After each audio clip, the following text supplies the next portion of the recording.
nosso trabalho. Bom, os integrantes do nosso trabalho são o Danilo, eu, Sabrina, o Alisson e o Reginaldo. Bom, a prática de inovação na educação, e a ideia aqui é fazer a socialização nesse projeto, nesse trabalho. Bem, aí a gente começa com uma citação de um educador no início do século XX, Monsenhor Álvaro Negromonte. Ele fala assim: se perguntamos aos pais que vão fazer do filho, respondem-nos que médico, engenheiro ou advogado. Ninguém se lembra de fazer dele um homem, e homens é que nós somos. Tornar-nos o que somos, disse Píndaro.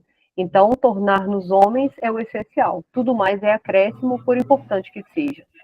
Bem, eu quis trazer essa citação, só para esclarecer, né? Píndaro foi um grande poeta grego, né, da antiguidade, e aqui essa questão de fazer dele um homem, essa questão de sexualidade, mas no sentido de pessoa, né? Porque as pessoas estão muito preocupadas hoje em ser profissionais, em ser isso, em ser aquilo, mas o que será que elas estão pensando mesmo a nível de se tornar pessoas, de fato, né? Então, a educação, ela sempre, na antiguidade, esteve muito focada em tornar o indivíduo uma pessoa, né, completa. E hoje, na experiência que a gente tem vivido, né, a gente tem percebido que a educação tem sido focada cada vez mais para um processo tecnicista, né? É uma questão de preencher espaços na sociedade, né? Então a gente tem que refletir sobre isso, né, em relação às nossas crianças, aos nossos filhos, à nossa própria educação, o que a gente espera para ela, né? Bom, e aí a gente começa mostrando as imagens das escolas que foram visitadas pelos integrantes desse grupo. Nós somos do Espírito Santo, então visitamos escolas de Colatina, da Serra, de Vila Velha, e aí também pegamos escolas públicas e também da rede privada, né? O Danilo, então, visitou uma escola de ensino fundamental e médio, em Colatina, eu visitei uma escola particular de Vila Velha. O Reginaldo, na Serra, visitou uma escola também de ensino fundamental da rede pública. E o Alisson visitou uma escola de ensino, eu acho que de ensino integral, né, Jesus Cristo Rei, lá em Cariacica, né. Bom, e o perfil dos professores entrevistados foram muito interessantes, né, porque a gente aqui tem professor de educação especial, nós temos professores do segundo ano de ensino médio, ou seja, pegamos um professor do ensino médio, pegamos também 2 professores do ensino fundamental e o de ensino geral, né, que é aquele professor que passa todas as disciplinas, né, da rede pública e da rede privada. Perguntas, quando a gente definiu as perguntas para o nosso grupo, nós definimos 4 eixos principais para trabalhar com as perguntas, né. Nós quisemos focar um pouco na formação do docente, né, como que ele chegou a essa profissão, quais as características dele como professor, e aí a gente entra no segundo eixo, que são as habilidades e as competências da docência e do docente, ou seja, o que ele achava que seriam habilidades e competências para ser um bom professor e quais as características que ele achava nele mesmo, assim, né, que ele identificava como boas habilidades e competências. Aí passamos para um terceiro eixo, que foram sobre as questões das ferramentas metodológicas, quais são as estratégias que eles utilizavam para dar aula no dia a dia, e se eles já tinham trabalhado com algumas estratégias inovadoras. Se eles tivessem trabalhado, quais seriam essas estratégias, como fazer um controle de qualidade a respeito da implantação dessas estratégias, né, um acompanhamento dos resultados com os alunos, como é que funciona isso. Então, a gente tem perguntas nessa área. E, finalmente, a gente pegou o quarto eixo nessa questão da educação no futuro, né? Como é que o professor enxerga a educação no futuro, quais seriam as ferramentas, as estratégias inovadoras que eles poderiam estar utilizando nessa educação no futuro. Então, esses foram os 4 eixos principais que nós utilizamos nas nossas perguntas. E aqui a gente trouxe algumas dessas perguntas, né? Então, o que te levou a escolher a profissão de professor?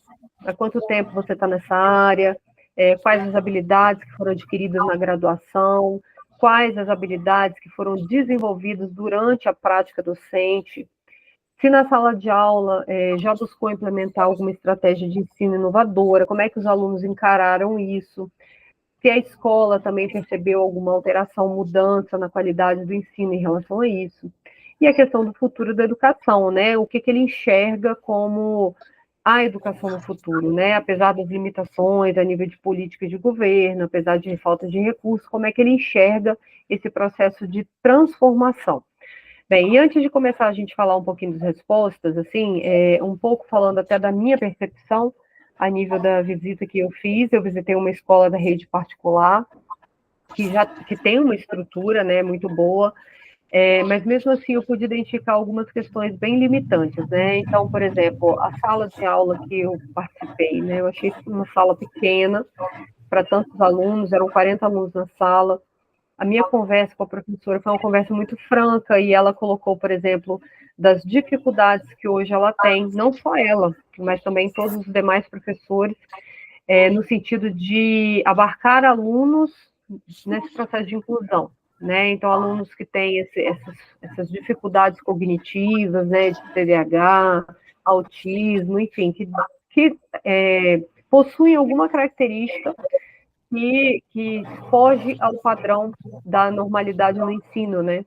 E a dificuldade deles é imensa. Por quê? Porque essas escolas elas estão recebendo cada vez mais alunos assim, e a escola precisa oferecer um auxílio, né? Então, além do professor, geralmente tem um estagiário ao lado o tempo todo dessa criança. E os professores, eles não recebem um treinamento da escola para como atuar com esses alunos, né? Então, a gente percebe que o professor está sendo extrapolado, assim, né? Os limites do ensino, né? Ele que está correndo atrás para tentar melhorar, né, as suas estratégias para atender a todos os tipos de público, né, os alunos especiais e os alunos não especiais, enfim. Então, o professor hoje, ele está realmente sendo muito pressionado pela escola, pressionado pelos pais, pressionado pelas políticas públicas, né? Então, isso foi uma coisa que me chamou muito a atenção, e apesar disso, ainda assim, consegui trazer características de ser um bom professor, né? Você vê que os alunos tinham bastante respeito pela autoridade do professor, e isso foi bem interessante da gente observar. Agora eu passo a palavra para o próximo colega, que vai falar um pouco sobre algumas das respostas que a gente tem nas perguntas. Então, vamos lá. Eu vou falar um pouquinho das respostas aqui para a gente, né? A Sabrina fez uma síntese aqui para a gente, é um resumo, né? Porque, na verdade, né, resposta de vários, então é bastante resposta. Então, eu vou começar a falar um pouquinho sobre as competências e habilidades que um professor tem que ter, isso aí mediante as respostas de cada professor. Então, a primeira que a gente colocou é quanto é didática, né, que é uma das habilidades mais importantes que o professor tem que ter para conseguir levar esse conteúdo, né, para o aluno, porque não adianta ter tanto conhecimento e não conseguir passar esse conhecimento, né? Ser flexível e ser adaptável, né, à questão social da escola, à questão estrutural, das ferramentas que você tem ali para poder utilizar, a comunicação, que na nossa entrevista tivemos bastante perguntas sobre a comunicação, né, como é que o professor usa essa comunicação, a gestão da sala de aula, seja ela na questão de liderança, seja ela na questão de tempo, a efetividade, a criatividade do professor, de saber lidar com, né, principalmente com as ferramentas. A gente sabe que tem escolas que são limitantes com algumas ferramentas, outras escolas vão ter mais ferramentas para ele utilizar. Trabalho em equipe, que é muito importante, né? Vou até falar um pouquinho depois, quando for falar da minha atividade, essa questão do trabalho em equipe entre professores, né? Ser inovador, que é o foco da prática pedagógica, né? O conhecimento teórico, planejamento e empatia com os alunos. Pode passar, Sabrina. Quantas metodologias utilizadas? Essas são as metodologias que os professores que a gente entrevistou utilizam em sala de aula, né? A gente tem um livro, né, que é o princípio mais básico do professor utilizar, né? A gente tem as metodologias ativas, que são a sala de aula invertida, que aí acho que é o carro-chefe dos professores, né, nas respostas, utilizar a sala invertida, os games, né, que vêm sendo muito utilizados, né, como o Kahoot, por exemplo, A gente tem o ensino colaborativo, a musicalização, né? Alguns professores adoram, como o professor de inglês, gosta muito de utilizar essa parte. Dinâmicas em grupo, né? Que é como a tertúlia, que a gente vai falar lá na frente. Recursos audiovisuais, que são recursos mais novos, aí também surgindo na escola, né? Antigamente, às vezes, o professor levava, hoje a gente já tem os recursos dentro da escola, né? Que é um data show, um vídeo, as telas interativas. A gente tem as atividades multissensoriais e os projetos interdisciplinares. Quanto às estratégias inovadoras, o que os professores estão utilizando de inovação?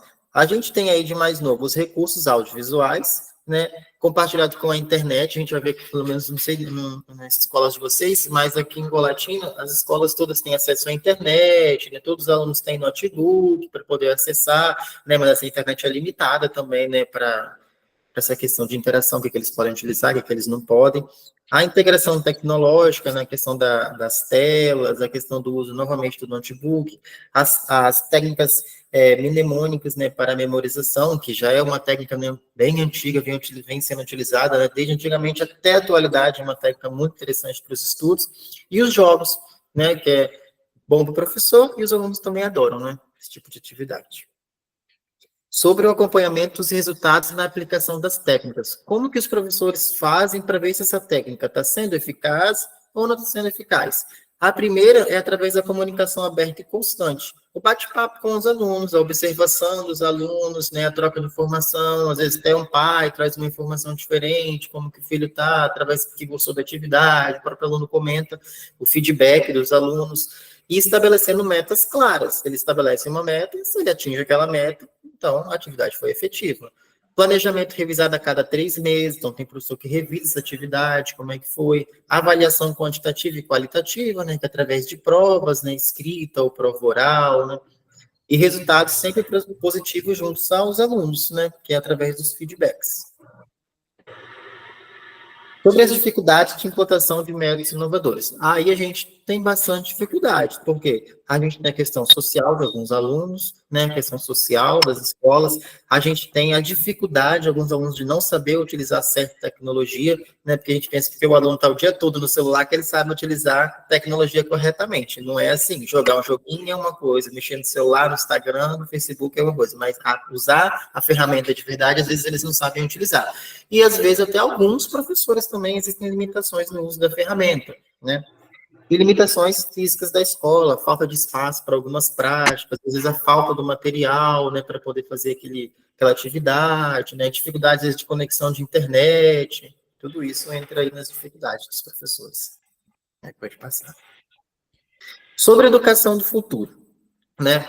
O que os professores responderam, o que eles acham ainda da educação no futuro? Primeiro, como utilizar essas tecnologias emergentes, como que eu vou aplicar essa tecnologia aí na sala de aula, como que vai ser a aplicação dela? O uso da inteligência artificial, né, os professores, né, estão sempre preocupados com esse uso da inteligência, como é que a gente vai utilizar ele de forma positiva, como é que a gente vai filtrar essa inteligência artificial, né? Os professores vão ter que ser cada vez mais flexíveis, né, a respeito aí das novas conformações sociais que a gente vem recebendo, né, lidar com os alunos dessa maneira, a colaboração global, mais interatividade, e eu acho que, principal, sistemas de avaliação diferenciado, que aí, pelo menos no caso da minha entrevista, foi uma das maiores preocupações do professor. Como que a gente vai avaliar esses alunos futuramente?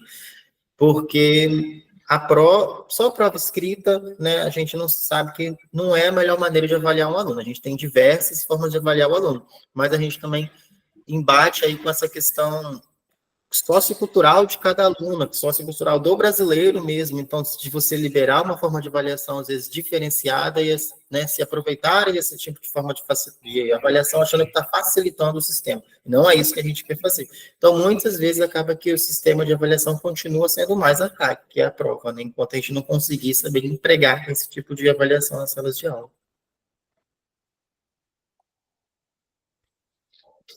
Aqui, a questão da percepção pessoal, né? Aí a primeira é a minha, eu vou falar um pouquinho. Eu fui fazer o projeto lá na Escola Rubens Rangel, aqui na cidade de Colatina. Isso aí é o professor Nemésio, que foi o professor que eu entrevistei. Já foi a escola que eu fiz a prática pedagógica do meu período passado, eu assisti as minhas aulas lá. Eu achei muito interessante, porque a escola teve uma mudança muito grande. Eu já fui aluno dessa escola quando eu era ensino médio, eu fiz um curso técnico lá, na verdade, de administração. Então, a escola mudou, assim, 100%, não tinha o espaço que eles têm hoje. O espaço é muito interessante, tanto espaço interativo, as mesas para os alunos trabalharem fora da sala de aula, eu vi lá, achei bem legal. A quantidade de ferramentas que eles têm, todas as aulas com notebook, ar-condicionado, as telas, eles têm, a biblioteca hoje foi o que mais me impressionou, porque praticamente não tem livro mais na biblioteca, e o coordenador falou que a ideia é tirar todos os livros da escola e transformar tudo digital. Lá, praticamente, tem pouquíssimas prateleiras, já tem a maioria dos livros digitalizados. Aí ele mostrou, cada aluno tem um notebook, né? Algumas turmas têm acesso à internet, outras não podem ter acesso à internet. Danilo, desculpa, só complementando, você falou que eles vão retirar o livro das escolas, os A livros ideia é tirar os físicos, livros físicos. mas há alguma biblioteca online? Sim, a biblioteca da virtual? escola. Na escola Interessante, né? está toda digitalizada, assim, isso achei bem interessante, é um espaço bem grande. Então, eles assim, tem a ideia, ele você inclui os livros praticamente já não são mais utilizados, eles estão lá praticamente de enfeite, ele falou, devido ter ela toda digital, tá? Então a ideia com o tempo é tirar os livros de lá para poder aumentar o espaço de socialização deles, né? Porque aquelas prateleiras ocupam bastante espaço. E eu achei legal essa iniciativa. E eu cheguei lá, inclusive, ele estava fazendo uma prática inovadora, que ele estava passando um filme em conjunto com a outra professora, né, um filme clássico, que acho que todo mundo já assistiu, que são Os Tempos Modernos, ele estava passando esse filme, achei bem interessante. E, assim, achei ele um professor bem positivo em relação ao futuro da educação, as questões inovadoras. Então, eu achei que foi uma prática bem legal, assim, de ter voltado lá nessa escola novamente, depois de tantos anos, né. Eu passo a palavra agora para a Sabrina. Rapidamente, só para fechar aqui o meu pensamento, essa questão, eu acho que a educação está numa fase de transição, né? Você estava comentando que o projeto da escola é retirar os livros, né, físicos e colocar todos digitais. Isso, de fato, é uma coisa inovadora, né?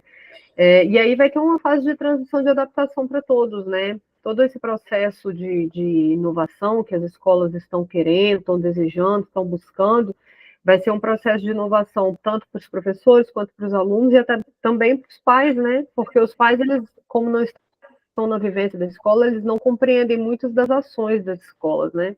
Então, a minha percepção foi nesse sentido. Eu percebi que a escola está numa fase de transição. Existe esse modelo tradicional que é cobrado pelos pais, ao mesmo tempo a escola se sente pressionada a fazer coisas novas, porque a nova geração é uma geração que vive na internet, então precisa de outros estímulos.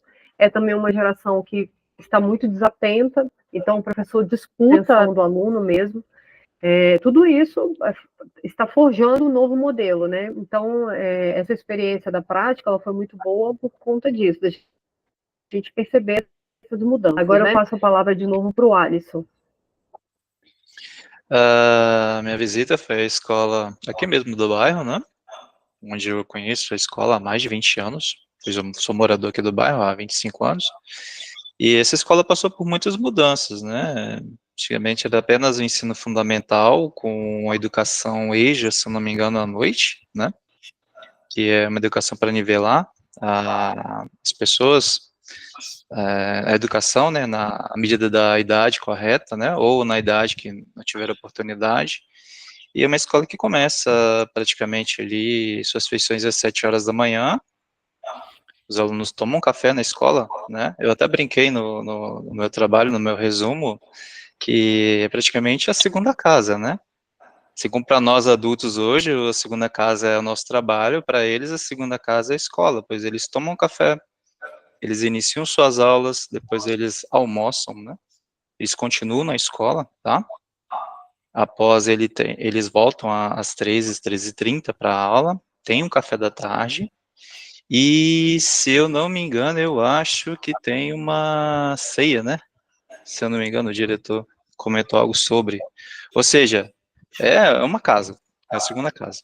A escola ela tem uma estrutura bastante legal, inclusive o laboratório de informática ele foi extinto, pois hoje eles utilizam lá o laboratório de informática móvel, né? Eles têm um carrinho que funciona como se fosse um carregador, onde contém 24 Chromebooks, ou seja, a escola possui internet, e quando o professor ele quiser dar aula envolvendo, né, um computador, nesse caso um notebook, esse carrinho ele é levado até a sala de aula, e aí extinguindo a sala de informática. Lá, ao contrário da escola do Danilo, existe sim a biblioteca com livros, né? Eu acho, assim, por um lado, eu ia até comentar, a retirada dessa biblioteca física, eu vejo que tem uma certa perda, né? Porque hoje, como a Sabrina mesmo falou, os professores eles têm que disputar a atenção do aluno com relação a N inovações tecnológicas, e com o livro, né, físico, eu acho que o aluno ele tem uma percepção, uma vivência mais forte, né, do que ali com o computador, já que os mesmos ficam praticamente, se deixar 24 horas conectados, né, no celular.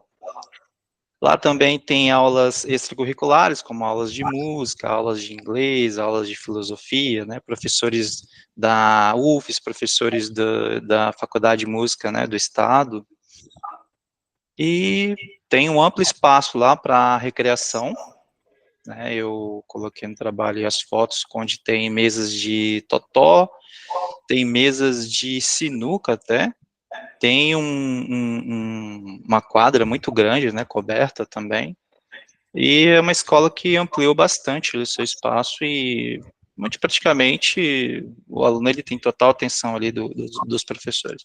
Percebi também uma atenção bem, assim, especial, né, dos professores com relação aos alunos. Os professores, eles não ficam praticamente o dia todo, eles se revezam em turnos, professores na parte da manhã e professores na parte da tarde. Passo a palavra agora para o nosso amigo Reginaldo.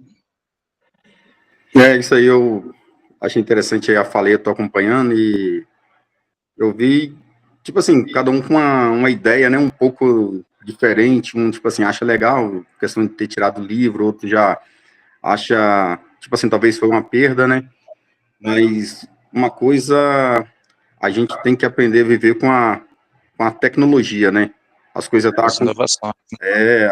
as renovações, as coisas estão acontecendo, né? Por exemplo, não quero fugir do assunto, mas onde eu trabalho, há 3 anos atrás, tinha muito prateleira com papel, gaveta, o chefe que chegou lá tirou tudo.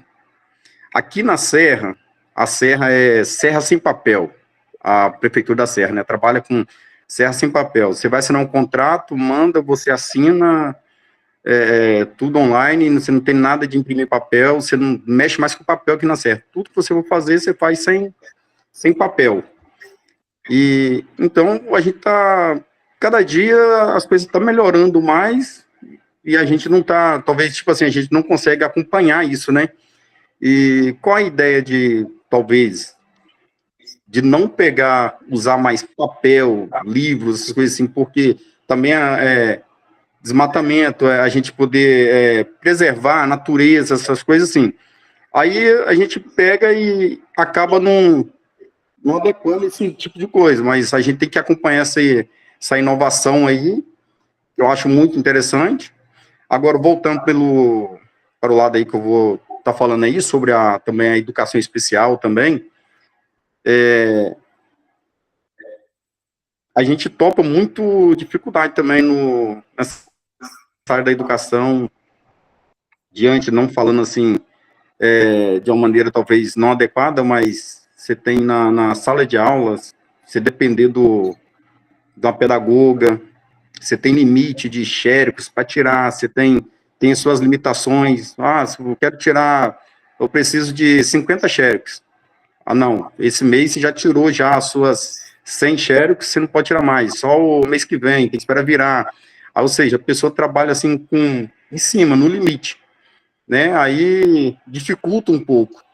Mas no colégio onde eu visitei, a gente, tipo assim, pôde acompanhar que a tecnologia está muito avançada, praticamente o que foi falado aqui, é sobre abandonar os livros, ir para os livros digitais. As crianças, eu tenho Eu até mesmo acompanhei meu filho quando ele estava no prézinho, né? Na pré-escola, na creche. Ele lá no ano 6, né? No 5, no 6, já usava já o notebook na sala de aula. E ali ensinou muito, né? Ensinou muito ele. Hoje ele sabe fazer coisa no telefone que posso falar que talvez eu não saiba fazer. Entendeu? Sabrina. Aí agora, a gente gostaria de falar um pouquinho do nosso mapa mental, até para fechar o nosso trabalho, né? Aí o Danilo vai falar um pouquinho e o Alisson também. Uhum. Esse aqui foi o mapa mental que a gente preparou. Aí a gente colocou ali no centro o professor, né, que é a figura principal do nosso mapa. E aí, através dessa figura principal, a gente elencou, sistematizou vários conceitos a respeito do professor. Área de atuação, perspectiva do crescimento profissional, competências e habilidades, ferramentas. Né? A primeira área de atuação, vou falar da primeira área de atuação, depois vou passar a palavra para o Alisson, tá? Ali a primeira, puxar aqui para a minha esquerda aqui, a questão dos cursos profissionalizantes tutoriais, que é a minha área, eu sou professor de curso profissionalizante, aí há bastante tempo, eu sou pós-graduado em farmácia estética e especialista em estética avançada.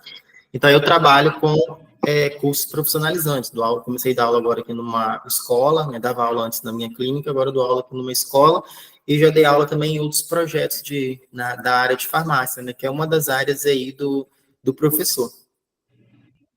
Alisson, se você quiser continuar aqui agora falando do mapa.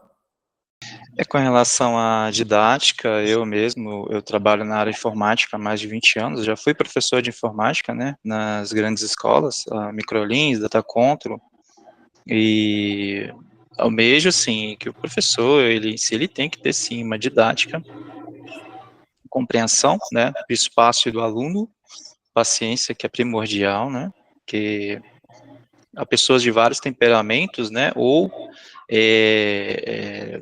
naquele dia ela não está bem, tem algum problema, né, você tem que saber lidar com isso.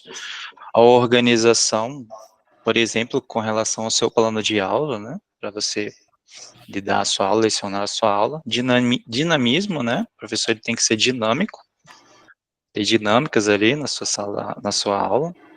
Inteligência emocional, às vezes, quando lidar com certas situações, ele também tem que saber lidar, né, com a situação em si. E liderança, apesar de hoje ser uma coisa bastante difícil, né, antigamente, ainda lembro, os alunos, eles tinham o professor como um líder, né, hoje em dia, a gente vê algumas situações que não competem mais, né, como antigamente. Com relação ali às ferramentas, né, eu vou falar um pouco sobre a escola, né, que eu visitei. Eu pude constar todas essas que foram elencadas aqui, como, por exemplo, o quadro pincel, o data show, né, em algumas salas.